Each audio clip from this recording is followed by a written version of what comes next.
And என்னன்னா அந்த என்ன குழந்தை பிறந்தப்போ ரிவ்யூ அது எனக்கு புரிய படம் ஆக்சுவலி வந்துச்சுன்னா ரிவ்யூ போடுவாங்க. ஆமா.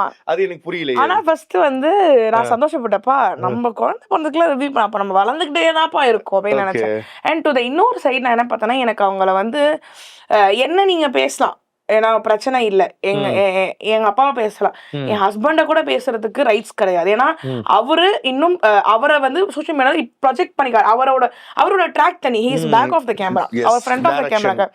அவரையும் உங்களுக்கு பேச விரும்பும். ஆனா என்னோட குழந்தைய பேசுறதுக்கு எந்த இடத்துலயுமே வந்து நீங்க பேசலாம், ஒரு அன்பா அக்கறையா, இல்லம்மா இந்திரஜாமா இப்படி இல்லம்மா இது பண்ணக்கூடாதுடா இப்படின்னு சொன்னீங்கன்னா நான் அக்செப்ட் பண்ண 100% ரெடி.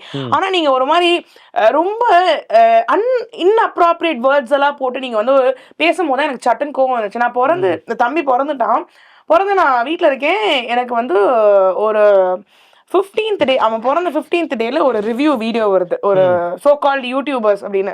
அவங்க வந்து இந்த புது மழையில் முளைத்த காளான்கள் போல இப்பதான் அவங்க யூடியூப் ஸ்டார்ட் பண்ணியிருக்காங்களா என்னன்னு தெரியல.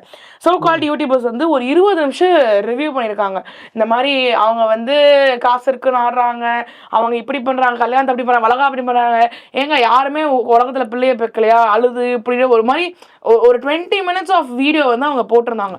ஸோ அது எனக்கு வந்த உடனே எனக்கு பயங்கர அப்செட் ஆயிடுச்சு. ஏன்னா தம்பியை பத்தி பேசுறாங்க, என் ஹஸ்பண்டோட ப்ரொஃபஷன் பத்தி பேசுறாங்கன்றப்போ எனக்கு ரொம்ப ஹிட் ஆயிடுச்சு.